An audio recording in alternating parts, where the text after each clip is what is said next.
the required. As of right now, Mr. Travellini is not here. Mr. Rodelius? Here. Mr. Leonard? Here. Mr. Gigivini is absent. Ms. Orabana? Here. Mr. Walter? Here. Mr. First? Here. Ms. Christie is absent. Chairwoman Gutschall? Here. Okay. Adequate notice of this meeting of the Bedminster Township Land Use Board was filed on the Township Clerk, sent to the Bernardsville News and the Courier News, and to all subscribers, and posted on the Township Municipal Building, 1 Miller Lane, Bedminster, New Jersey, on January 6, 2022. Okay. Stand for the flag salute. I pledge allegiance to the flag of the United States of America and to the republic For which it stands, one nation, under God, indivisible, with liberty and justice for all.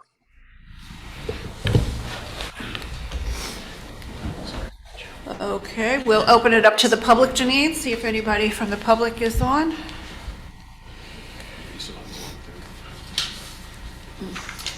Is there anyone from the public? You can raise your hand, either virtually or literally raise your hand. Do start Get our knocking. attention somehow. Yeah? No, it doesn't look like we have anyone from the public. Okay, all right, and we don't seem to have much homework here. Not at all. Not at all. We have Lamington River Farms, which is scheduled for next week. Well, Oh, no, I'm sorry, March 3rd, not March next 3rd. week. We're not working next week. My dates are really off. I'm so confused. And also Pottersville Fire Company. yes, Paul So said that those we two? should be able to hear the two of them. We will probably ask to do the fire company first, because First. they should be relatively quick. And then- Possibly P-PAC Gladstone, March 10th. It depends on when Paul's review letter is done, and if Okay. they then have enough time to notice. So Okay. we'll know by the end of the month whether or not we'll be able to hear them then. Okay, good, all right. So we can go right into our hearing, Oak Developers. We have some lights missing here tonight. Are we missing? I think we are. Mood lighting in advance of Valentine's Day. Mood lighting? Yeah. To remind the guys. See? Very nice. Don't forget the flowers.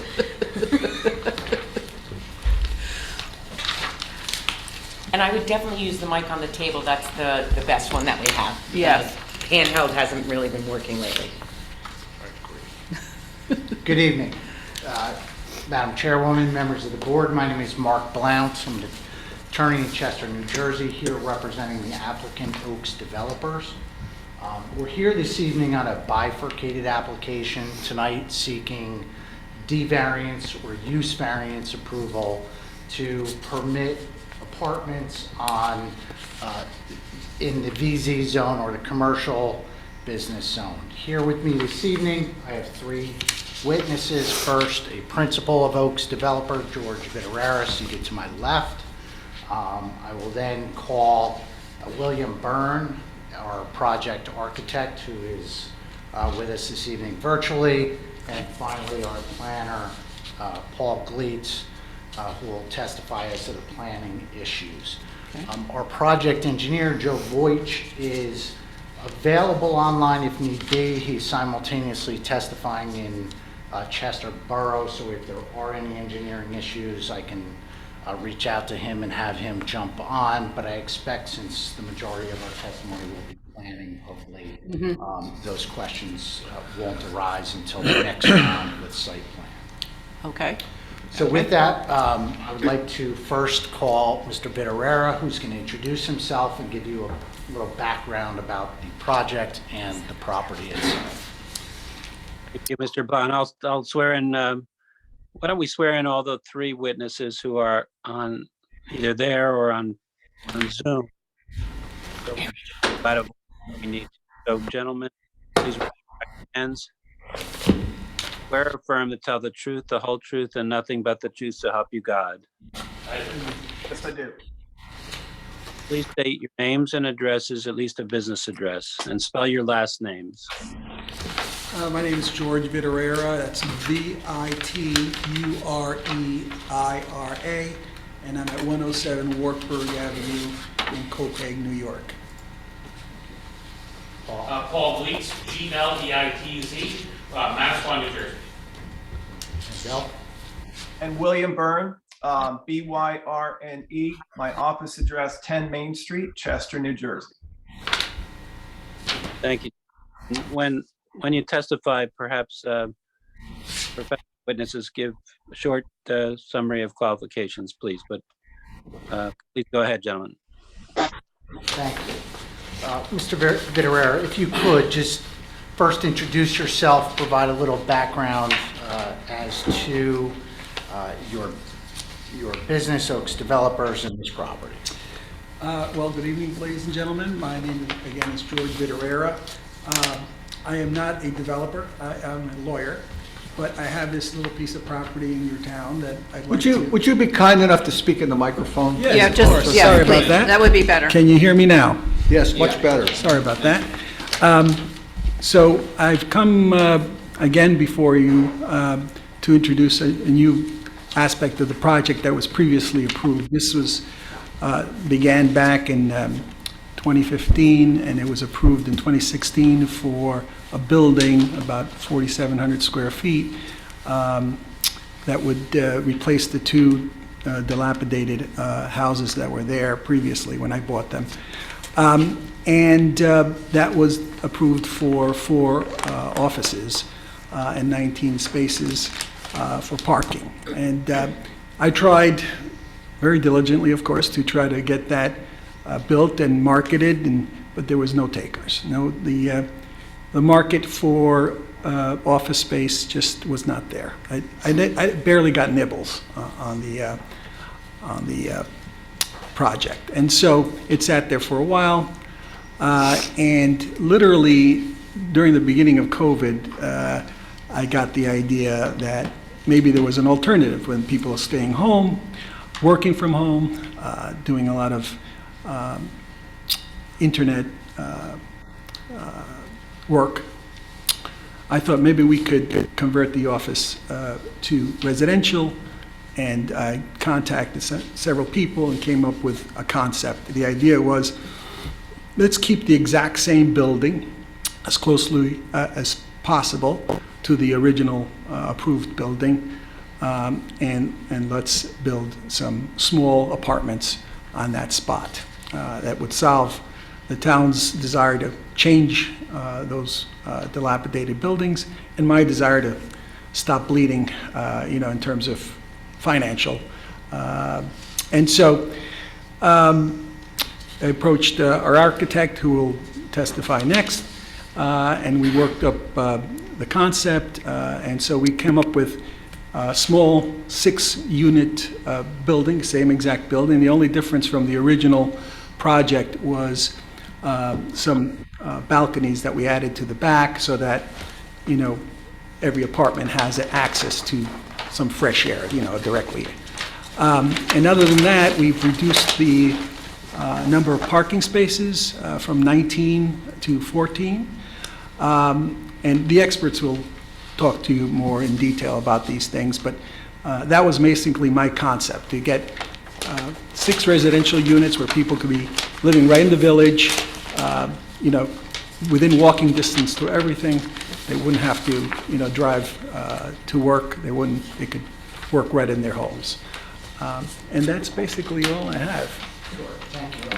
One additional question. We've had some discussions in the past, and I know that board's planner noted this. Are you willing to dedicate one of those units as an affordable housing unit? Oh, yes, very, very early on, I used to be the mayor of Long Hill Township, and so I know how important it is for the communities to have, to meet their level of affordable housing. And so I immediately promised to make one of the 6 units affordable and ADA compliant as well. Thank you. At this time, I don't have any further direct testimony from Mr. Vittorera, but he will be here this evening for any questions, unless the board has questions at this point. Yeah, I'll open it up to the board if you have any questions now. So I'm curious if you have found interest in this use, or you have decided to get the variance and move forward with the plans and then see if you can market it. No, yeah, there's a lot of interest. I've talked to the realtors that were previously, trying to market it for office space, and they'd said they'd have no problem filling it. Okay.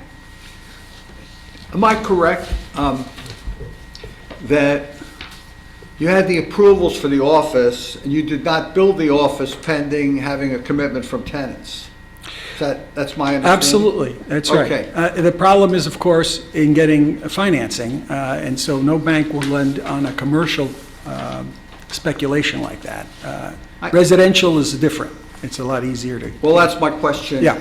Do you plan, if this is granted, do you plan on constructing this building, or do you Immediately. plan on waiting for some commitment from tenants or someone else prior to commencing construction? Yeah, no, I absolutely wouldn't wait a minute. As soon as you give me the approvals, I'm going to start the building process. Because I wouldn't need the kind of commitment for residential that I would need for a commercial. So in other words, whatever financing you need, and you're implying that you need some, that you have that in place? I've already spoken to the banks, yes. Thank you. Yeah. Go ahead. Did you give any consideration to a mixed-use development where you might have offices or some, kind of light retail on the first floor and the apartments upstairs, perhaps? Yeah, no. I've given it consideration, and I answered it in the negative. Yeah. Because historically, when you run from the Pluckerman Inn down to the corner, that has kind of been in the use, there's several users have been there for years, whether it be the Hills Realtors or I think there was a construction firm, wasn't Sardoni in there for a while too? Right? Haircut place. So there have always been some mixed use in very residential looking buildings, by the way. So, residential, I understand what you're trying to accomplish, but no sense in giving yourself the flexibility to go either way, depending on where the uses come from? The building is definitely, will be flexible enough to convert it at a moment's notice if need be. But the idea is to go residential because it'll be easy to build, finance, et cetera, and fill, whereas the commercial aspect of it has been a failure from the beginning. And now the economic circumstances are worse for commercial and office. You don't even have to tell me. So, We know. I mean, it would be great if I could have just built it 6 years ago. I'd be a I little just think richer. there's some merit to having a mixed-use development and having flexibility to, do the deal where it comes. And if it came from something that was slightly retail in function, you could accommodate that. If it was a professional accounting firm, et cetera, you could accommodate that and still do 4 apartments upstairs potentially. Right.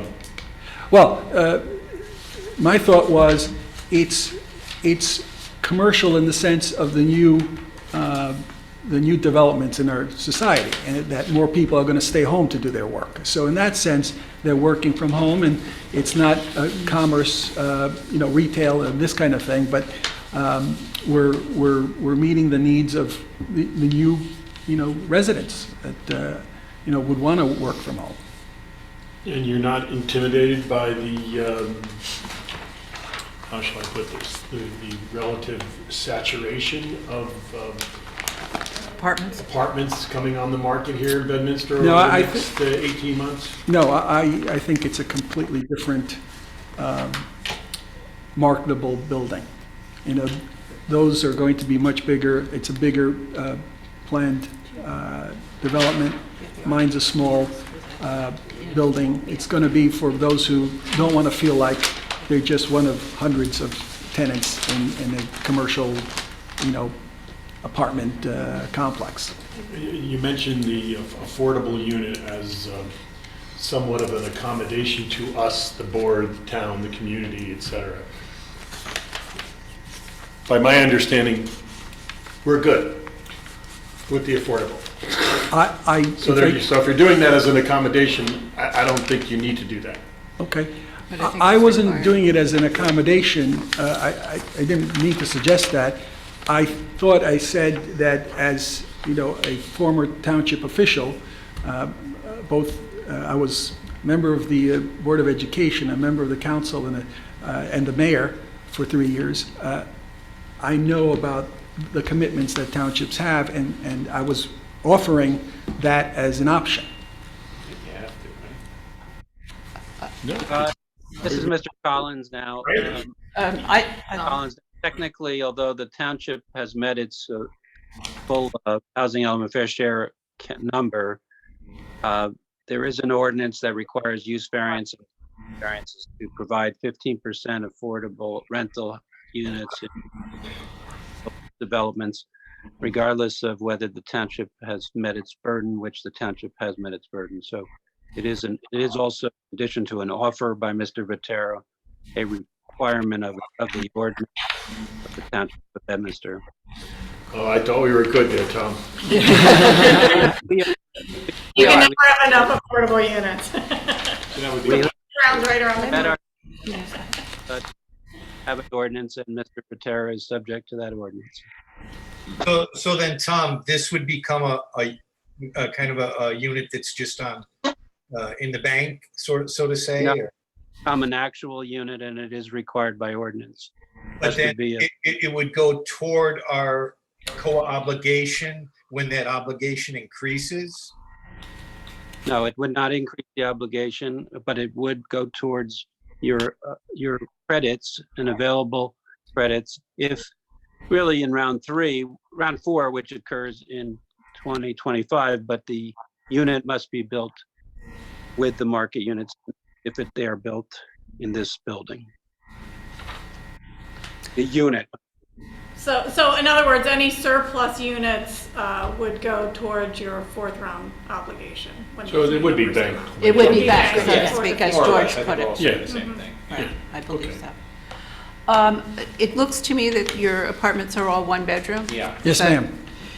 ma'am. So does that really accommodate somebody working from home, having a one-bedroom apartment? You don't have an office or even really a location for, The concept is, if you see in the diagrams that Bill came up with, it's more of an open area except for the bedroom.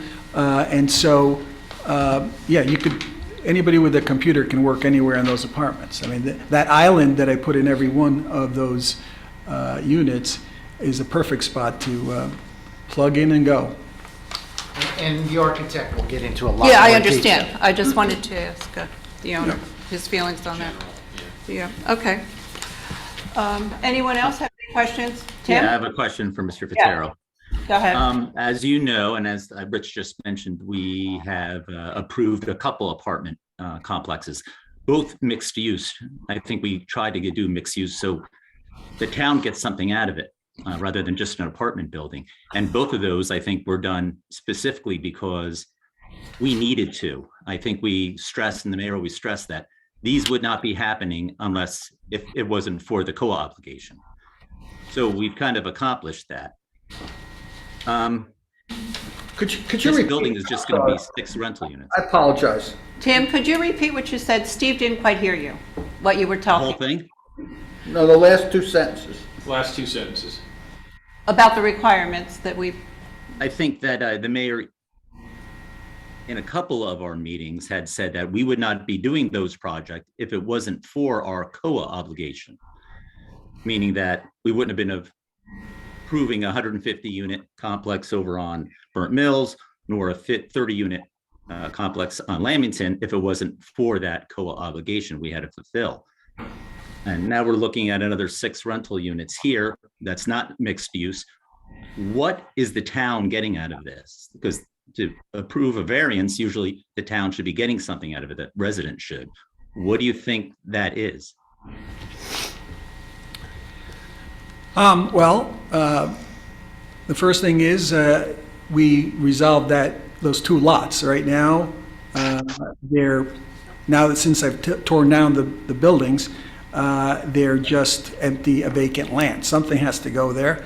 And I think, in terms of what is commercially feasible, this is what I propose to do, because I can't see any other way around it. A mixed use will just not work. And all the other buildings up and down and over on, I guess, Main Street in Bedminster that have turned into like financial buildings or professional buildings, architects and so forth. You don't see anything like, because right across the street from where you're looking to build, we approved something in the Somerset Hills Shopping Center building that is going to be office. That's going to hopefully have a professional in there. You Yeah. can't see that happening on your piece of property? I'll ask my planner to talk more about it, but I think that I've tried that, and I've tried it for 6 years to try to get those buildings built with tenants that would be professional, doctors or lawyers or accountants, or anybody else who was interested, and I didn't get anybody interested. Rich, how difficult is to find someone when you don't have anything built yet? They can't look at the space. Yeah, there's a concept that I'm, to switch the field of dreams thing, if you build it, they will come. Real estate people like to say, if you come, I'll build it. But there really is something to it. If you build it, it's something that people can see, it's something that people can articulate. It's some people that, visualizing themselves in the space is important to our even marketing real estate, right? They can get in it quicker, And for people like this, who are going to be leasing maybe 700 or 800 square feet, small practice, whatever it happens to be, those types of requirements are not something that anybody plans 18 months for. No. Their lease is expiring at the end of next month, and they need a new space. Yeah, they need it now. So it ends up being a little bit shorter term planning for those size requirements. Yes. So I really feel like, Tim, if he were to build something that had the flexibility to convert, 2 first floor units into some kind of, office/retail, whether it's some things like the, where the post office is, those small shops that are in there kind of thing, Right. or whether it is a professional services group. I think there might be some more, there might be some more velocity. Heck, you can't make real estate judgments in the middle of COVID, bottom line. But generally, I would say, this Small could be space. very attractive for a small user. space. If they could see it, feel it, touch it, Right. it looks like he wants to build a nice building, that'll New. have some marketability in my mind. Yeah, and You know, new is good. Yeah, new is good.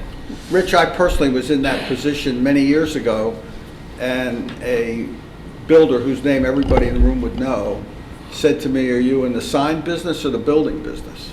Meaning, you can't put up a sign for rent for office space without having a building. Without an office. I do marketing materials all the time, with pretty drawings about what the building could look like. Doesn't get it You're done. not, until you start construction, you're not perceived as being serious. So Right. to your point. Right, exactly.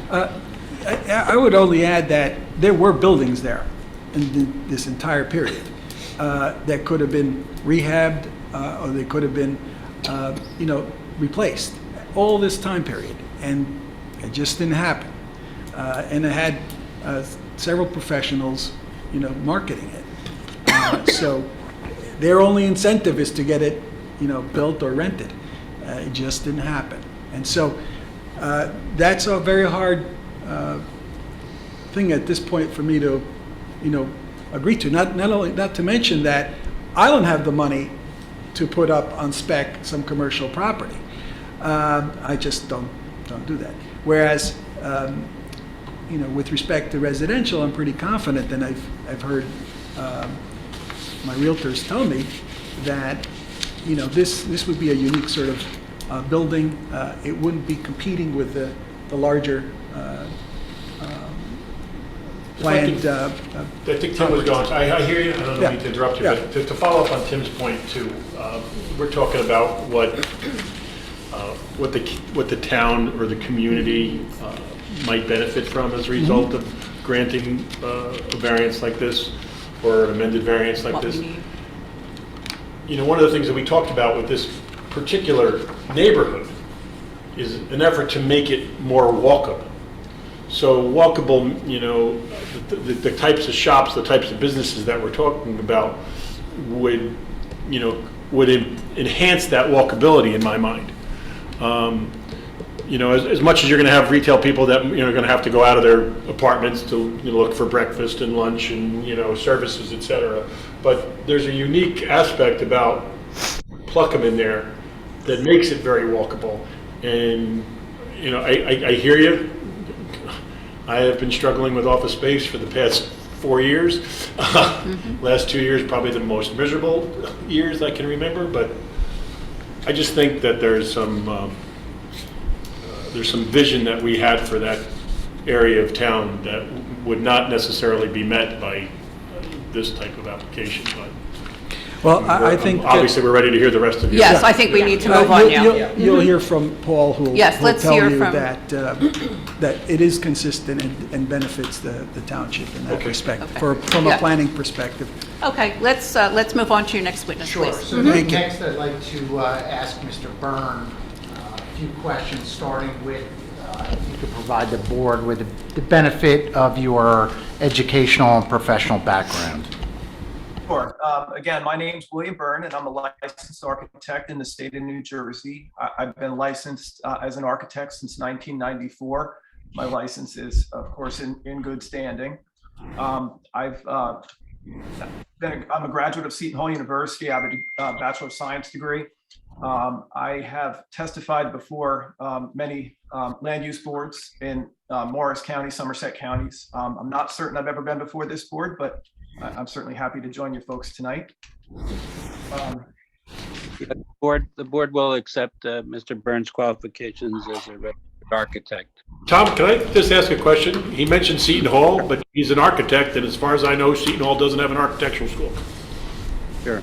That is 100% correct. I have a degree in community planning, and I have also attended some other schools. In combination of my education and work experience, I was qualified to take the architect's exam in the 90s, and obviously was successful and passed it. So.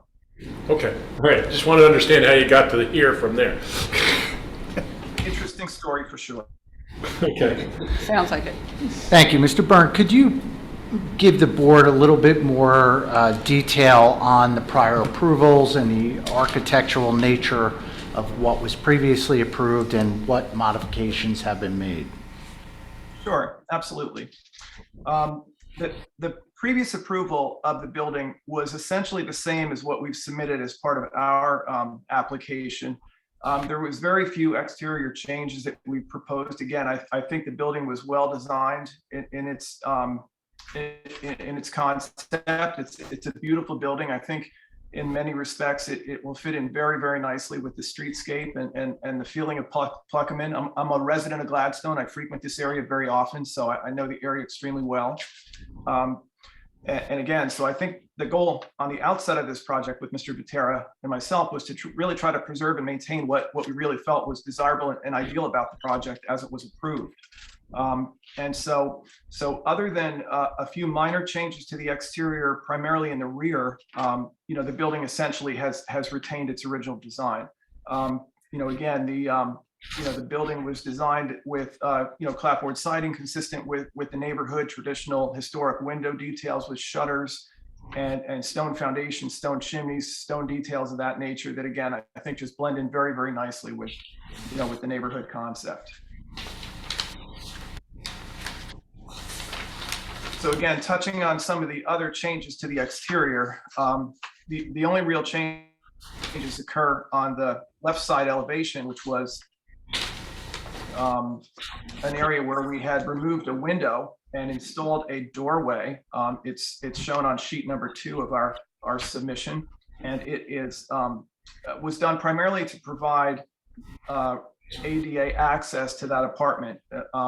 Again, as was mentioned previous, our goal here was to provide one affordable unit, and again, the desire was to make that unit ADA accessible. Again, it is a requirement COA that these units be ADA adaptable, but in this case, we're going to make the unit fully accessible, which we think would provide opportunity for somebody that may need that type of apartment. But again, aesthetically, we've tried to blend the door and a little bit of a covered entrance detail to try to complement the architecture of the building. And the second exterior change that exists on the building is on the rear, where there was a bit of a covered porch entranceway for the office use, and we've enhanced and expanded that a bit to provide covered porch entrances for both the left and right side of the rear of the building, as well as a roof deck or balcony on top of those covered porches, which again, as Mr. Patera had mentioned, provides each of the residents in all 6 apartments with some outdoor space, some outdoor access to fresh air, light, open space, and certainly we feel it creates a more positive aesthetic for the building.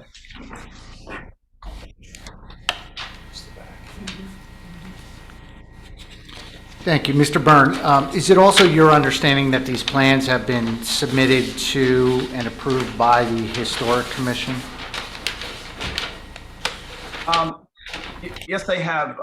The plans were submitted in November based on the drawings that you see tonight, and the HPC approved the new proposal on, I believe, the 18th of November, just looking at their approval certificate of appropriateness. And again, it was just noted that the buildings appeared to be in keeping and suit the neighborhood.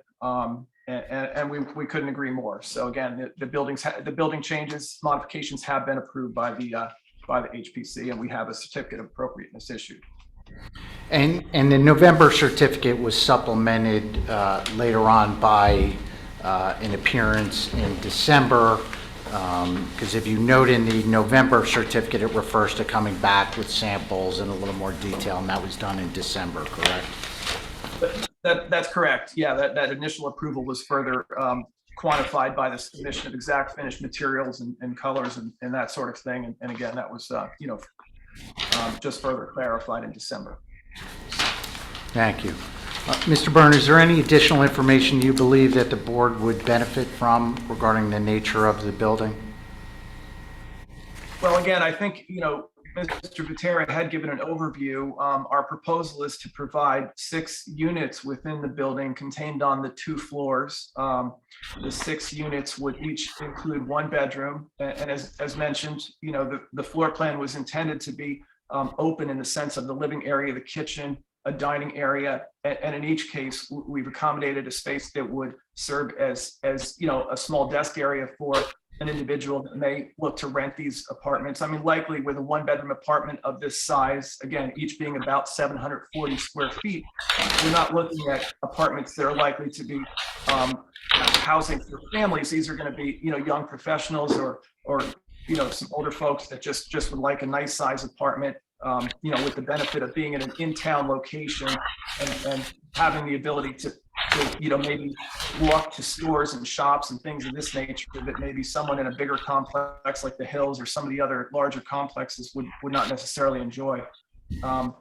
Again, with regards to to the units, I think, again, these would be, newly built units. So I think that they create a very desirable living situation for individuals that would look toward this type of living accommodation. And I think, again, it's distinctly different than a lot of the other residential options I think that exist in both Bedminster and some of the adjacent towns. Again, being a resident of Gladstone, having my office in Chester, I mean, these are all towns that I think have a fairly similar complexion when it comes to the housing inventory and the options for residents. And so I do think it's a pretty unique approach, and I think it is going to provide for a nice situation for for the future residents.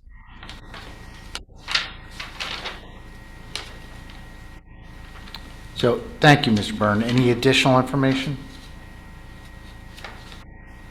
No, I think that essentially covers the the changes to the residential use of the building and covers the architectural component of the application.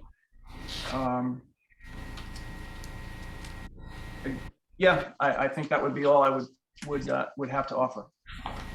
Thank you. Okay, I'll open it up to the board for any questions. Rich, go ahead. I'm sorry if I wasn't paying close attention because I'm looking at your plans at the same time.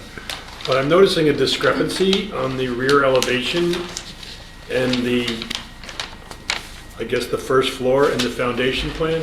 So the rear elevation shows a double door or a double window below grade there, leading to what might be a basement. But I'm not sure by looking at the foundation plan that is a full basement, or is it just a crawl space? But if it, in the foundation plan, it shows a double door, looks like a set of stairs down to a double door, leading to what might be a basement space. And then when I look On the rear elevation, maybe this is the top of the basement doors here? Yeah, that looks like the That's the way top. I'm reading it. Yeah, Yeah. that the stairs go down, and that's the Yeah. top of the stairs. Okay. The doors, I think, Yeah. Rich. So There's those, no walk leading up to it. so there's some stairs, so it's not like so it's a little concrete step down to double doors. Am I reading that right, Mr. Bernard? Yes, you are. And the computer the computer depiction of that, as mentioned by some of the other board members, does cut off the bottom portion of the door and those steps, as you see the lawn area in the foreground. So those would be double doors at the bottom of, as you said, some very wide steps to provide access to what would be a full basement. Again, based on the height of the grade at the rear of the building, it just makes sense to create the building on a full basement, and that would allow us the ability to put the mechanical equipment, the water heaters, the HVAC, that sort of thing down on that lower level. Storage for your tenants in there too, that kind of thing? Exactly. Potentially, sure. Yeah. Yeah, okay. All right. Anyone else from the board? So I guess the question is primarily going to be just for, equipment. I guess there's not going to be any storage down there or anything like that, right? No, it just said cages. Cages, okay. That's what he said. Do you have an idea of the materials for the building? What type of siding? Is vinyl, hardy board? What type of materials you're going to be using? Sure. Again, that was part of our submission to the HPC committee, and we are in fact going to use hardy plank clapboard siding. So again, a fiber cement product with a factory finish. I believe the color was white or slightly off-white, which has been depicted on our drawings. We're going to be using Anderson windows, Tilt Wash 400 series window, which is a good quality window, and I think a nice historic replication for this type of application, good maintenance-free product. The roofing material would be an architectural shingle similar to a GAF timberline type shingle in a charcoal color. And the stone veneer that we would be applying to the foundation, chimneys, and some of the wall sections was the same stone veneer that was approved previously by the by the HPC on the other building. It was an attractive stone, and I think it was selected purposefully to be respectful of the field stone that would be typically found in this area. So it seemed like a good fit. So. How about the trim and the shutters? Any idea on that? Is it going to be like a PVC product, and then the shutters, are they going to be wood, plastic? Do you know? So the trim materials, I think at this point, whenever we would specify for a fiber cement or a hardy plank type siding, we would use an AZAC trim. It's a good quality product. I think it stood the test of time. I mean, we do, again, being located in Chester, we do an awful lot of historic work, and this product just seems to hold up very, very well for that application. The shutters, again, would be something of more of a traditional type shutter, not simply a shutter that's screwed to the house, a hollow vinyl. Yeah. These would be more of a solid vinyl type shutter, maintenance free. These are not going to be the Home Depot $29 shutters. So yeah. Hinged and operable? I'm sorry? Sir. We would hinge them. I find making them operable, I mean, certainly using shutter holdbacks and things of that nature makes perfect sense. Making them fully operable sometimes presents problems, but I think they would be hinged and they would have holdbacks that would make them historically appropriate, and I think really a nice enhancement for the building. Did you create a rendering for Mr. Ownership over here, or is he supposed to market it with just these elevations? We can create 3D renderings for this. I'm not sure Mr. Viterra's intention to market this prior to construction or not, but if that was his goals, we would be more than happy to do that. I, for one, would like to see a rendering. Question I have. The chimneys that are on the top of this structure, okay, are they basically just like carpentry constructed with like stone veneer on them? And the reason I'm asking is that the chimneys don't seem to carry through the building at all.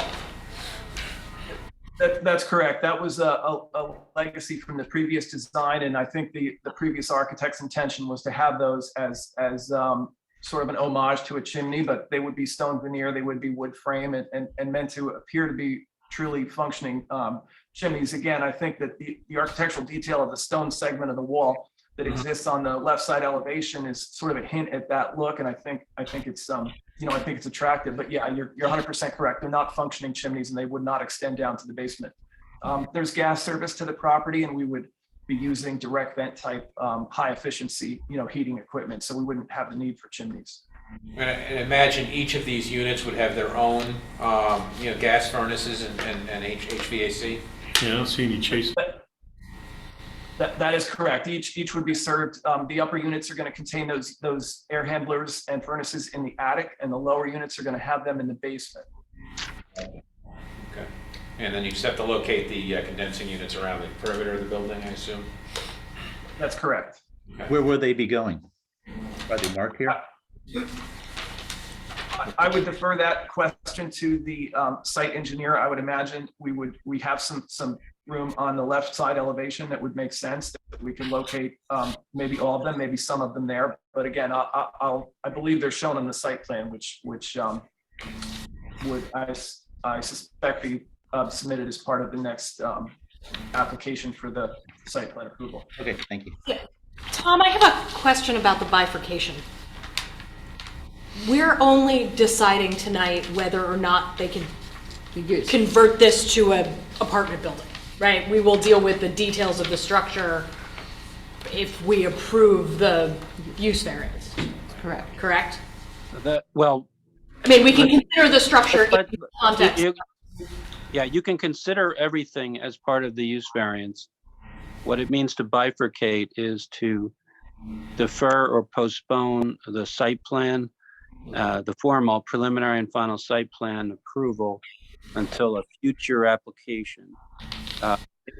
When that is done and selected by the applicant as they are proposing, the future preliminary and final site plan, which will not be decided with the use variance, is also still subject to what's called the negative criteria, meaning that even though it does not have any variance any longer, it's the applicant's burden of proof is to prove that the site plan carries out the intent of the use variance and does not cause any substantial detriment to the public good and does not cause any substantial impairment of the zone plan.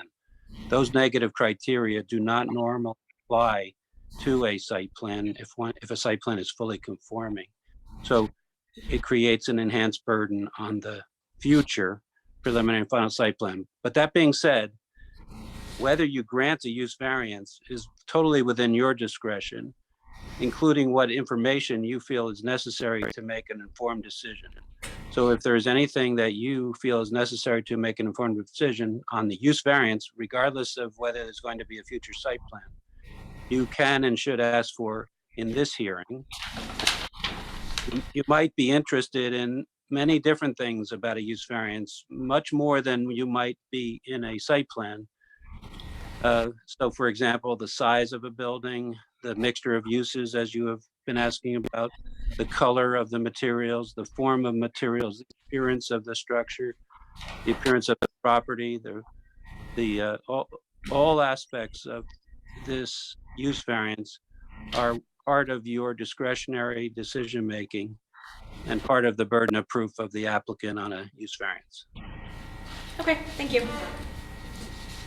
Mr. Byrne, is there any summary, or is there any summary in your bag of tricks here of the relative sizes of the respective apartments?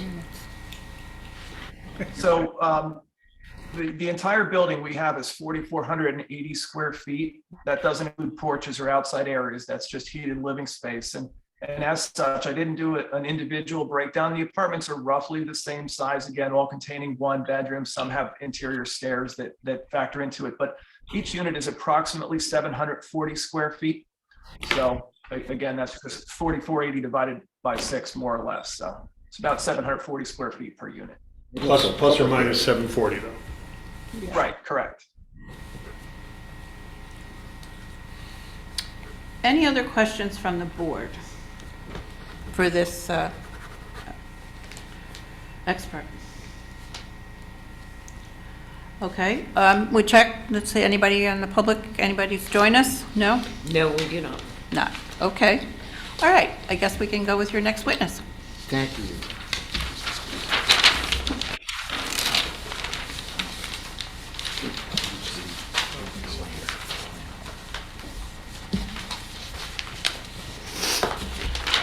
Next, I would like to call project planner Paul Gleitz to testify. Mr. Gleitz, who's already been sworn in this evening, if you could provide the board with the benefit of your professional background. Certainly. I'm a licensed professional planner in the state of New Jersey. I'm also a member of the American Institute of Certified Planners. I received my Master of City and Regional Planning from the Blouson School of Rutgers University. I've been a principal planner for about 18 years, testified before boards all over the state. I am currently the municipal planner for Byram Township in Sussex County. I don't believe I've appeared before this board, but within the county I have appeared before Bound Raritan, Somerville, and Watchung before their various boards. We'll just confirm for the record that the board recognizes and accepts Paul Gleitz's qualifications as a professional planner. Go ahead, Jim. Yes. Mr. Gleitz, if you could just provide the board with the benefit of the project description and background from a planning perspective. Certainly. I think you're all familiar with the site, but I'll go through and try not to be too duplicative. So we're seeking a use variance to develop an 18,171 square foot property that was previously developed with 2 single-family homes that are now demolished. This will be a single property with a multifamily residential building. The property is in the VN Village Neighborhood Zone District. It's currently vacant. So the proposal, as you've heard, is for one multifamily residential building with 6 one-bedroom units, one of which to be designated both affordable and ADA compliant. As you've heard, the proposed site plan is nearly identical to the preliminary and final site plan with a D4 FAR variance that was granted in 2016. That was for a 2-story office building with a very nearly identical building. Architecture, you've heard the description of the architect, what the changes have been. We're also proposing similar landscaping and lighting and stormwater management in the future site plan application. The building will have the same dimensions. There's been the addition of some walkways and pervious patio pavers to the rear of the property to accommodate the residential use. The proposed site plan that will be submitted will incorporate a reduction of on-site parking from 19 to 14 spaces, 11 for the residents and 3 for visitors. There's been a modest increase of less than 1% of impervious surface anticipated in the site plan application, and that's to accommodate some of the porches and sidewalks for the multiple points of ingress and egress for the individual residential units. The architecture remains essentially the same. And we've heard that there's an addition of some 2 covered porches on the first floor and some small balconies on the second floor. It will have the same internal floor area and essentially the same side or front elevations. And the interior spaces are changing from the 4 offices into the 6 single-family residential units. We're located at 255 and 261 routes 202, 206, block 57, lots 14 and 15 in the village of Pluckerman. I'd like to review the zone a bit for you. We're in the Village Neighborhood Zoning District. The permitted uses include detached dwelling units, grocery stores, meat markets, delis, and packaged liquor store, not to exceed 1,200 square feet. Local retail, there's a long list of local retail, seafood markets, bakeries, hobby shops, gift shops, bookstores, shoe stores, stationery stores, those types of things. Local services as well, like barber and beauty shops, tailors, shoe repair, appliance repair, laundering, upholsterers, those types of things. as well as professional offices such as doctors, dentists, architects, engineers, insurance brokers, and such. It also allows for mixed uses of any of the above, providing there's no more than one dwelling unit per lot. Restaurants are also permitted, houses of worship, as well as playgrounds, conservation areas, and other public purposes. Conditional uses in the zone include banks, except for drive-throughs, and as well as facilities supporting agriculture. The residential density for the zone is a quarter-acre minimum lot size, or that translates to 4 dwelling units per acre. And again, to dive into this particular VN zone that the property is located in, many of the properties in this VN front on Route 202, Burnt Mills Road, Washington Valley Road. This kind of forms the core of the Pluckerman Village. There is a senior citizen housing zone that's kind of embedded in the zone on the east side of 202. There's also an ORV office research zone adjacent to the west, an ORV MU office research village mixed use zone to the south. There's a large multifamily zone just beyond the southeast corner of Route 202 or Washington Valley Road. And adjacent to the north is an office research zone. And then north and east is a very large planned unit development that permits a mix of office, retail, shopping, and detached and semi-detached dwellings, townhouses, senior housing, and multifamily business. So there's a kind of a range of uses and a range of zones that circle the village of Pluckerman itself. Again, the existing use is now currently vacant, and just prior to that, it was 2 single-family homes at a density of roughly 5 dwelling units per acre. The proposed use is a 6-unit multifamily dwelling on about 4/10 of an acre, which translates to about 15 dwelling units per acre. Again, I think you're very familiar. You've had a discussion about the surrounding uses. I think you're familiar with those, but we have to the north, we have retail services with nail salon and yoga studio. We have the Presbyterian Church of Pluckerman and the preschool beyond that. To the south, we have some small office buildings with an apartment above and the liquor stores on the corner. To the east, we have an architect's office with a hair salon and a tanning salon, a day spa, a veterinary office, a barber shop. The Pluckerman Park Senior Housing is just beyond on the other side in the SCH zone. And then you have the Somerset Hill Shopping Center, which includes the grocery, Dunkin', pizza, UPS, other kind of various retail uses there.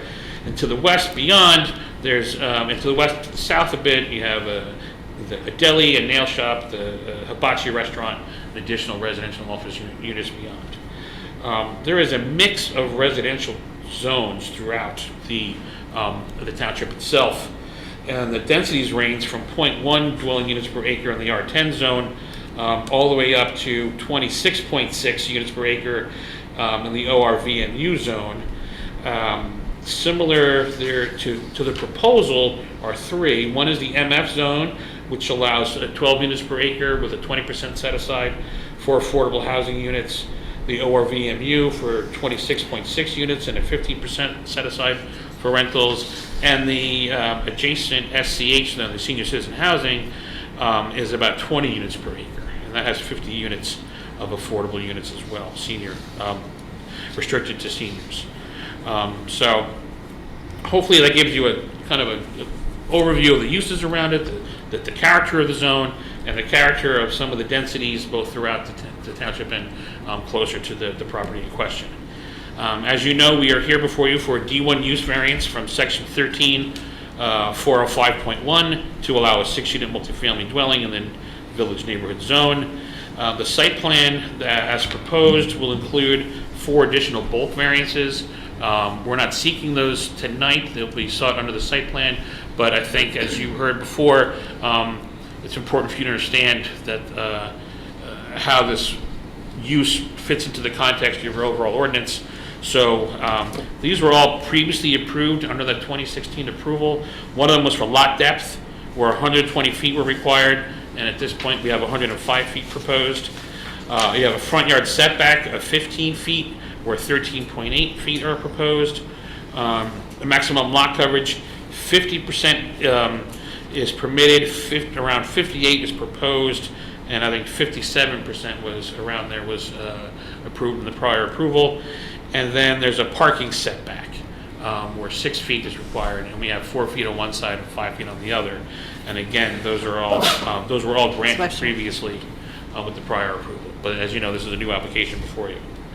In preparing for tonight, not only did I review the neighborhood and the character of the development surrounding the area, the site itself, but I went through all your master plan documents that are currently available. And I went through the 2018 master plan reexamination report. And I won't read the whole thing to you, but I want to read some important sections so we can understand what kind of some of the planning context here and how I'm going to be addressing how this fits in and how it actually promotes rather than offends your master plan. So one section under the executive summary reads, village vitality, which comes from the interaction of people with culture, economic opportunity, and one another, is another concern. Bedminster Village and Pluckerman, Bedminster's principal villages, are walkable places where restaurants should be abundant and where needed goods and services should be close at hand. However, while Bedminster Village has seen the near wholesale office and retail conversion of former residences with a main street that goes dark at night, Pluckerman has seen a vast infusion of water-dependent land uses, housing, shopping, and offices, and has lost some of the scenic and cultural qualities of the place. Bedminster should focus on capitalizing on the township's walkable historic villages, which are truly at the crossroads of history, and pursue strategies that enhance the village life, particularly after 5 p.m. Your goals and objectives, reiterated in that section, include one that is to maintain the special character of the villages and the rural and country atmosphere which prevails throughout the township. Under your section titled Managing Change in the Highway Growth Corridor, the re-exam speaks that Bedminster should continually assess the long-term viability of the mix of land uses along the state interstate highway corridor, particularly as a function of the master plan re-examination. As the electronic age and internet continue to reduce the demand for bricks and mortar retail and office space, office tenants are being wooed from suburban office locations to more urban, walkable, and transit-served locales. Under village vitality, Bedminster and Pluckerman are walkable places blessed with an authenticity in the landscape and structures that date back to the American Revolution. The wealth and prominence of these resources, the artillery, the Vanderveer House, Washington's Root Monument, sets the stage for a more diverse and interesting experience for visitors to Pluckerman and Bedminster Village. And we talked about affordable housing before, I'll mention it again, that despite the large surplus of affordable units and credits, Bedminster's affordable housing obligation under the settlement agreement requires the construction of another 28 family rental units to meet the third round family rental obligation, including 4 very low income units. And under other areas of concern, fine-tuning our non-residential zoning, an inventory of all commercial uses should be developed, including types of use and floor area, to afford a better understanding of the complexion of Bedminster's commercial uses. Village planning efforts, which should be aimed at promoting the villages as people places, could benefit from this information as it relates to the current mix of uses and how it could be improved. The village neighborhood zone already permits mixed use and non-residential uses in both Pluckerman and Bedminster, a benefit for village vitality if utilized. Again, I did review your 2018 housing element. I do understand you have a surplus of units available, so I don't need to go through all those numbers, but we can discuss them if you want. And then I reviewed your 2003 master plan with the update 2005. And again, I'll try and be quick, but these are all very important for how to understand it, what this proposal is doing to benefit your master plan. Under vision, you want to conserve community character by carefully managing scale and intensity of new development, preserving our cultural landscape by recognizing historic structures and districts and managing change within the historic villages, and providing a balance of opportunities to live, work, and play in safe and attractive surroundings. Under your land use objectives, you speak to maintaining, conserving, and enhancing the special character of the countryside and historic villages, which have made Bedminster Township an attractive place for many generations and manage future development. Protect, maintain, and enhance Bedminster's unique sense of place, which includes diverse residential neighborhoods, attractive non-residential uses, historic settlement areas, and scenic landscapes. You want to plan for a reasonable balance among the various land uses that respects and reflects the goals of the master plan. And you want to establish development densities and intensities at levels which do not exceed the planning capacity of the natural environment and current infrastructure based on the sensitivities and limitations of these systems. Your housing objectives from the master plan include maintaining a reasonable diversity of housing to serve households of varying sizes and ages, with a reasonable commuting distance for places of employment, maintain the township's commitment to its fair share of low and moderate income housing, and prevent the extension of growth-inducing infrastructure into rural areas. Your community design goals under the master plan are to ensure the new development is visually and functionally compatible with the physical character of the township, and to coordinate such items as architectural design, access, landscaping, and lighting, and similar design features to produce visually and functionally compatible development. I'd like to read two descriptions from your land use plan. One is for the senior citizen housing. The bulk of the township's growth during the last decade has occurred in the Pluckerman area, where a wealth of retail and service uses are situated within the adjacent VN district. Thus, the everyday shopping and other needs of senior citizens can be accommodated in a pedestrian environment where existing sidewalks provide access to virtually all important services and facilities.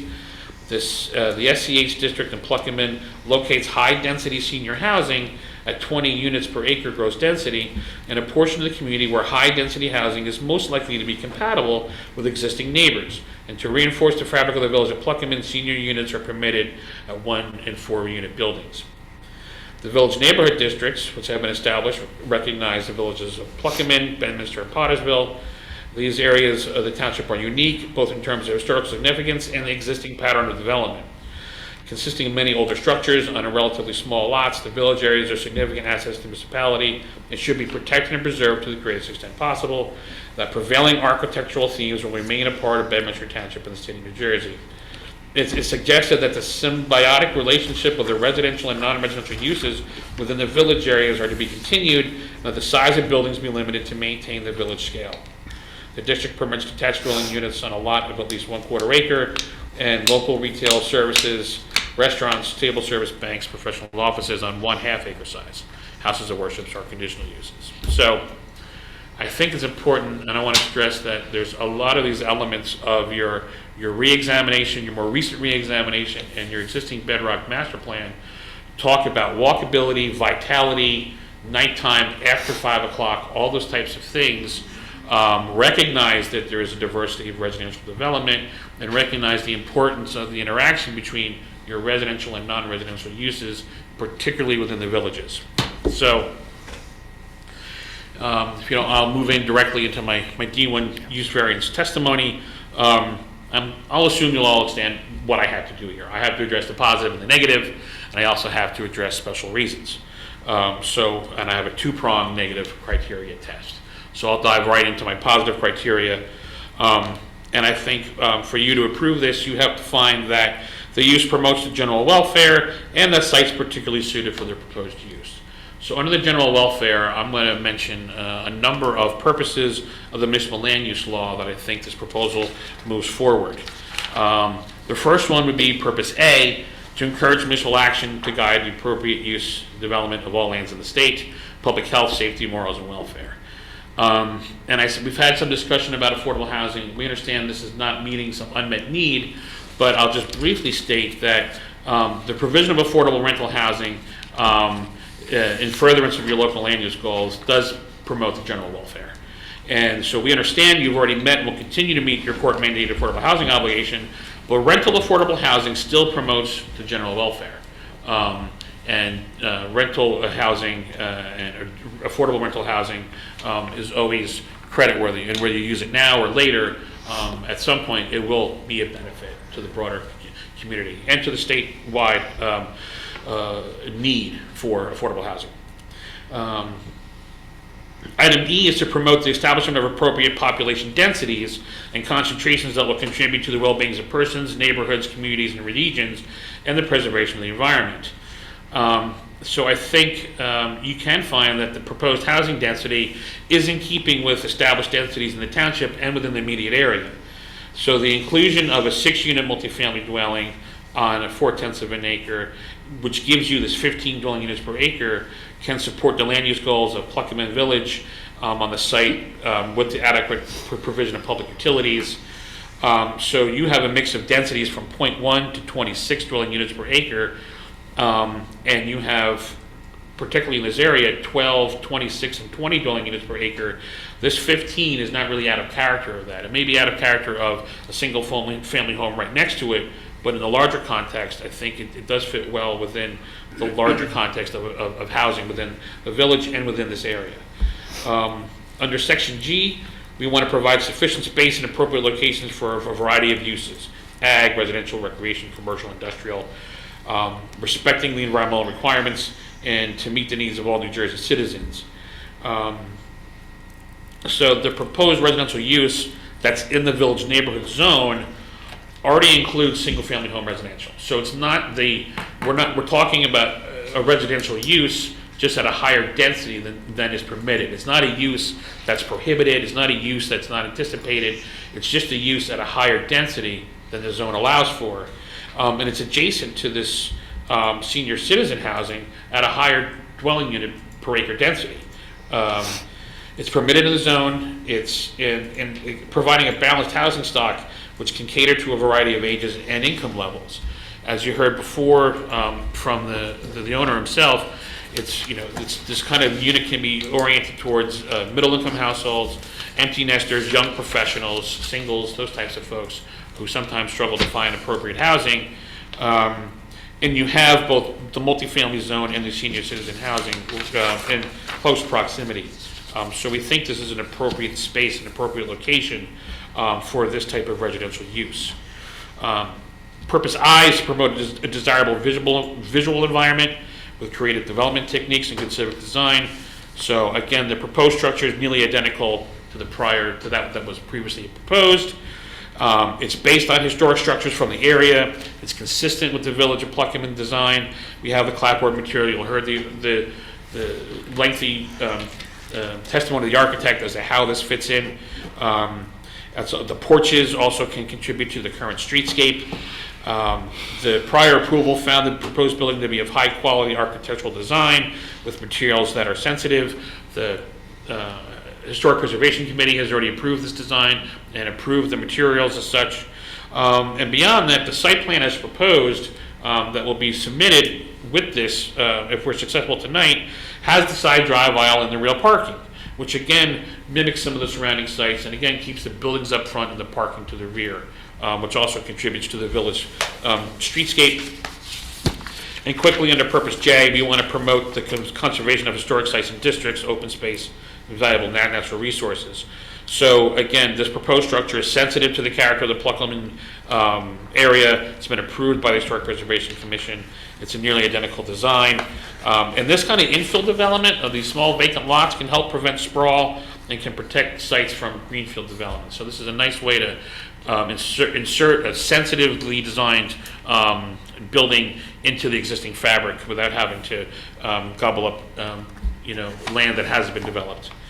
And then I think you would also find that we promote general welfare by furthering the purposes of your own master plan, which I went through in some detail in terms of the township's walkable historic villages, the special character of the villages, the visibility, the viability of the mixing of the land uses, the reduced demand for bricks and mortar retail, and villages as people places. One way to make a village acceptable and thriving with people places is to put people in it and allow them to have additional housing at an appropriate scale and an appropriate design, but increasing the availability of having people in the village after 5 p.m.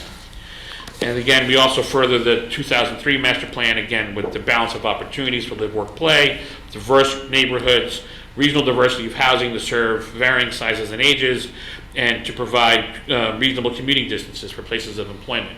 The people who live in this building can either work in their own homes or can walk to a number of surrounding businesses that would provide employment. My next step is to also address the concept of particularly suitability, why this site is particularly suited for this type of use. And one of my arguments would be that it's the same reason why your senior citizen housing was found to be so suitable for this area as well within the zone. The everyday shopping and other needs of residents can be accommodated in the pedestrian environment. We have sidewalks in place to provide these, and it's located in a portion of the community where high-density housing is most likely to be compatible with its existing neighbors. And again, through the prior approval on the site, the board previously found that the proposed site plan and structure and the associated variances should be approved. The structure was of a high quality design and it was particularly suited to that site.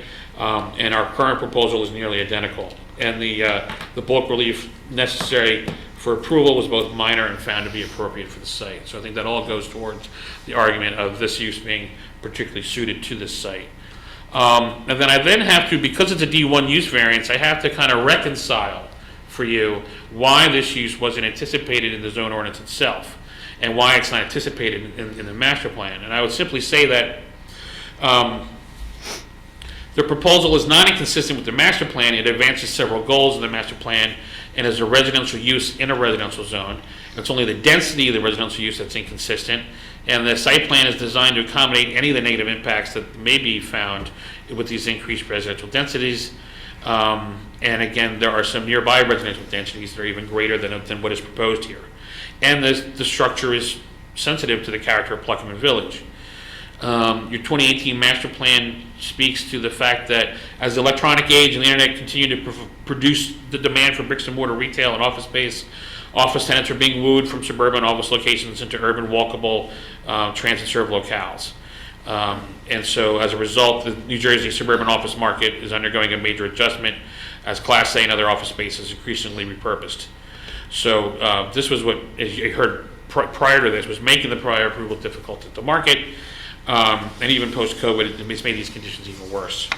The VN zone promotes detached residential uses, but not this multifamily apartment. And I think the use variance for multifamily residential would better match the current real estate market while still honoring the historical and architectural character of the neighborhood.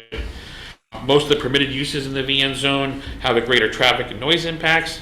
And again, in terms of the purposes of the zone itself, you're under section 13-103, under the purposes of your land development ordinance, they mirror the purposes of zoning themselves. So all the testimony I gave about elements A, E, G, I, and J go on to support your own purposes of your own land use code. Under the negative criteria, I'm going to address both the public good by saying residential uses are anticipated in the zone.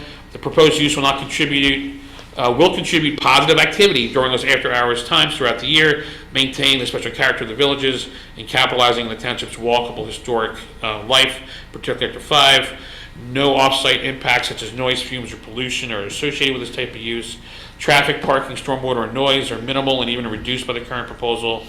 The residential use will likely have fewer impacts than previously approved office use. The on-site parking is being reduced from 19 to 14. And the site plan will have a proposed landscape plan that will substantially conform to the prior approval, which included 8 trees, over 280 shrubs, and 280 types of plugs or bulbs for perennials. And that will provide adequate screening and buffering on the site and will help it blend in with the surrounding properties. And again, the VN zone was chosen as a good location for your senior citizen housing, where high-density housing is most likely to be compatible with existing neighbors. And we will not. The second prong is the impact on the impairment of the zone plan. So we advanced goals and objectives in the master plan and the land development ordinance. It's only the density of the residential that we need to kind of deal with. It has no negative impact on any of our other goals. The proposal also eliminates several non-conforming conditions of the original lots. By merging these lots into new lot 14, the insufficient frontage of 14 and 15 are gone. The insufficient lot width of 14 and 15 are removed. The minimum side yard setback on lot 15 has been removed. The lot coverage has been reduced from 61.5 to 58 on lot 15 to 14, bringing all these more to closer conformance to the zone plan. And the elimination of one driveway and the provision of rear parking are all benefits for the overall design of the neighborhood. Surrounding uses are compatible and complementary. The site can accommodate on-site parking and stormwater management. And again, I think the building design would permit the applicant to convert the structure at some future date from residential to office if the market would support that. So that's my conclusion of my testimony under the D1. If the board wishes, I know there was a D4 FAR variance that was granted last time. I don't believe that applies in this case now because we're moving into a residential application. And under the bulk variances, we're going to be seeking 4 under site plan. We can defer that, but if the board is uncomfortable and they want to hear some testimony on why I think you'll be able to approve those, under the site plan application, I'd be happy to address that as well. Mr. Gleitz, I do think it would benefit the board if you could just address some of the testimony related to the bulk variances, as some questions have come up relating to the site plan.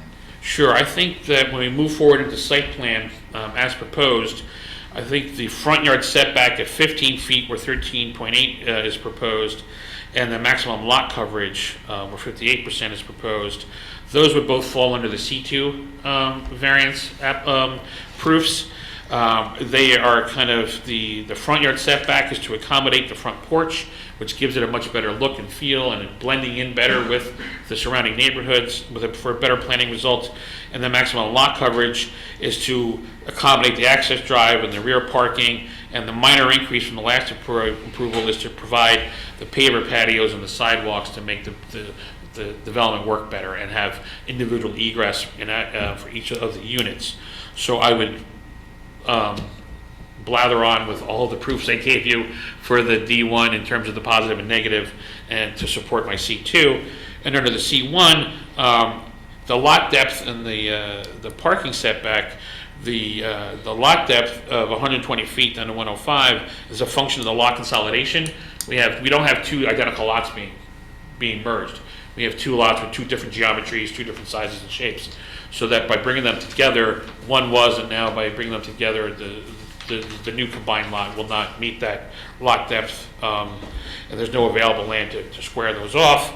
And in terms of the parking setback, again, we have this unusual lot geometry brought about by the lot consolidation, and so we do need just a couple of feet of variance to accommodate the parking lot. So I would provide testimony under the C1 to accommodate those. Thank you, Mr. Gleitz. Okay, any questions from the board for this witness? I have questions. Yes, go right ahead. So how long has it been since the previously existing homes there have been occupied? I don't know that. I don't. The owner may know. How long has that been? When I purchased the lot, they were both vacant. I can help you a little bit there. Over 6 years. I can remember back when Lance was chairman and this applicant came before the board. It goes back 7 years, and they had just become vacant, I think, around that time, within a year or two. So that goes back like 2013, 2014. Yeah. That sounds about right. I mean, I can remember Lance back then. We would talk about what a shame it was that this blight was on our town. Mm-hmm. And 7 years have gone by, and what a great project is in front of us. I do have a concern about the parking. I think you need more parking, because most of the apartments will have two people in 2 cars and friends.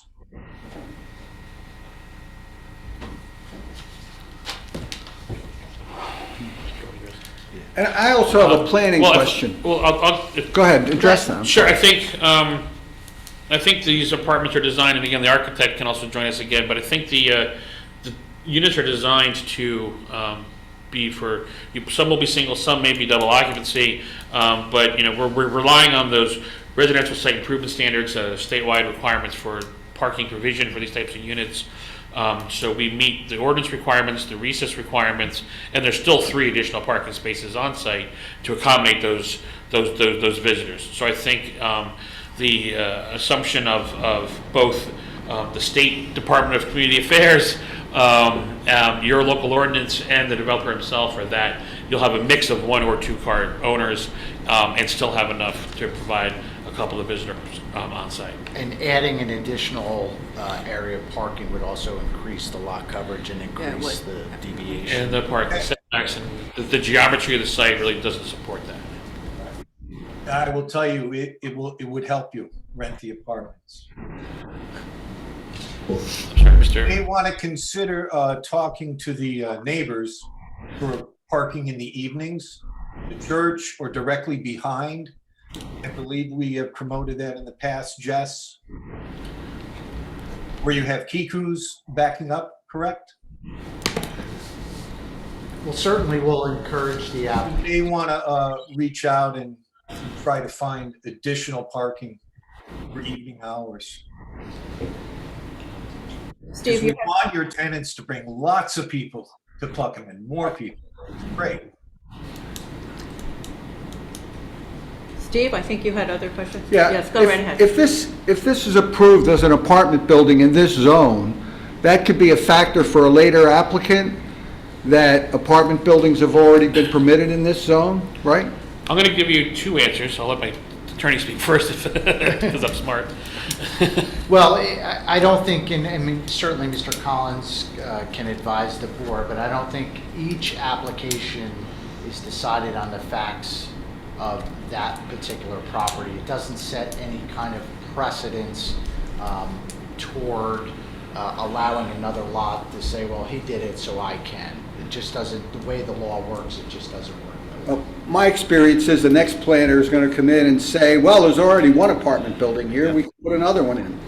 And that is a valid comment. And so, like I said, there's the legal answer is, you know, it's everything stands alone by themselves. But he's arguing that the senior is the precedent, to Yeah. your point, Steve. Right. Yep, and Right. and Well, the but we multifamily don't- across the street. Exactly to your point, Steve. Yes, I understand that. That's the next question. right. Well, I'm gonna, if I Can can, I- continue with the existing answer, is that that may in fact be the case. I think when reading through the re-exam and reading through your planning documents and looking at the area, you may in fact want to be talking about two-family homes. You may want to be talking about small-scale 2, 4, 6 unit types of apartments, not the large 38 to 200 type unit type things, but the smaller, the ability to provide, you know, this state loves to build big single-family homes that nobody can afford. And it happens all over the place. And so there's really are great opportunities in a lot of communities all across the area, and right here in the villages, to kind of provide this unique, context-sensitive, boutique-type, small-scale type of other types of housing that really don't exist in other places. We're not building this type of housing in a lot of places. We're not providing this type of housing for folks that are just getting out of college or starting their first job or need to, you know, find a place to live after a marriage or something like that. There's a lot of needs for this kind of use throughout. And so some planners may come back and say this is a good idea. Your own planner may say, well, in the next re-exam we're going through, maybe we should, we've already had a couple of these, they seem to be working, or, you know, this one doesn't work, this one does work, what do we learn from this? So it is an iterative process. Planning, that's why you have to do your re-exams and update your planning. And that's why this board meets to consider the facts on the ground for each of these sites. So it's a little bit of both. And if we want to consider this as a senior citizen housing, it would require an elevator, right? I mean, you don't expect seniors to walk up and down steps. Yeah, I don't think this is anticipated. The size and the scale of this is to be without elevators. It's not an elevator building. The lower units are readily accessible. Only 3 or 4 steps are needed to get to them. It's not, except of course the ADA compliant one, which you could roll into. And the, you know, obviously the second floor units are different. So, excuse me, we have talked a lot on the board about, you know, the nature of town, and you mentioned in the redevelopment plan that promoting walkability. When I look at this site plan and when I look at the architectural drawings, and correct me if I'm misreading them, but it appears to me that 5 of the 6 apartments funnel out into the back of the property into the parking lot, right? And the only apartment that sort of, for lack of a more artful term, dumps out onto the sidewalk is the upstairs center unit. I also don't see a sidewalk other than walking up the driveway to get from the parking lot to that entry point. Well, I believe there's a mix of access to the first floor. Are all 3 from the front, and then the second floor is from the side and the rear? I saw all 3 first floor were from the back. Yeah, Is how I read that it. is correct. And then there's a sidewalk that will come up around from the back to the front. So they'll have access to So where is the sidewalk? it will Right, so be- the front covered porch leads to the upstairs center apartment. Yes, Is there a sidewalk that goes from the parking lot to the front of the building? Because all along the side. All I see is what looks like the ADA compliant sidewalk. Yeah, and that's going to extend to the sidewalk. So that will go all the way through? Yes. Okay.